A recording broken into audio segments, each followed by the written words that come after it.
اور ہمارے فرشتے ابراہیم کے پاس بشارت لے کر آئے تو سلام کہا، انہوں نے بھی جواب میں سلام کہا۔ ابھی کچھ وقفہ نہیں ہوا تھا کہ ابراہیم ایک بھنا ہوا بچڑا لے آئے۔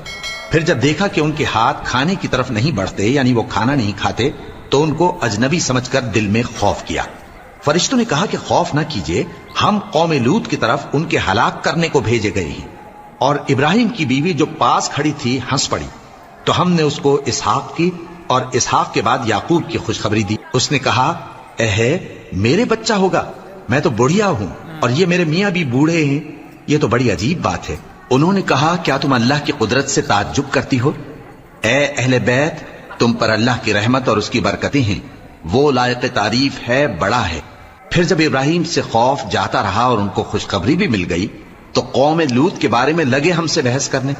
بے شک ابراہیم بڑے تحمل والے، نرم دل اور رجوع کرنے والے تھے۔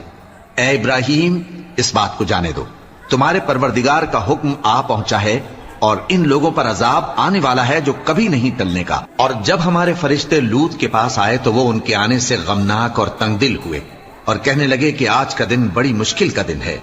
اور لوط کی قوم کے لوگ ان کے پاس بے تحاشا دوڑتے ہوئے آئے، اور یہ لوگ پہلے ہی سے انتہائی بےہودہ حرکتیں کیا کرتے تھے۔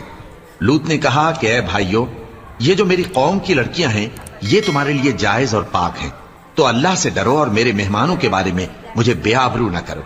کیا تم میں کوئی بھی شائستہ آدمی نہیں؟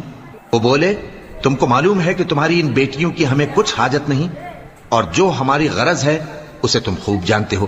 لوط نے کہا، اے کاش مجھ میں تمہارے مقابلے کی طاقت ہوتی، یا میں کسی مضبوط قلعے میں پناہ لے لیتا۔ فرشتوں نے کہا، اے لوط، ہم تمہارے پروردگار کے فرشتے ہیں، یہ لوگ ہرگز تم تک نہیں پہنچ سکیں گے، تو کچھ رات رہے سے اپنے گھر والوں کو لے کر چل دو، اور تم میں سے کوئی شخص پیچھے مڑ کر نہ دیکھے، مگر تمہاری بیوی کے جو آفت ان پر پڑنے والی ہے وہی اس پر بھی پڑے گی۔ ان کے عذاب کے وعدے کا وقت صبح ہے، اور کیا صبح کچھ دور ہے؟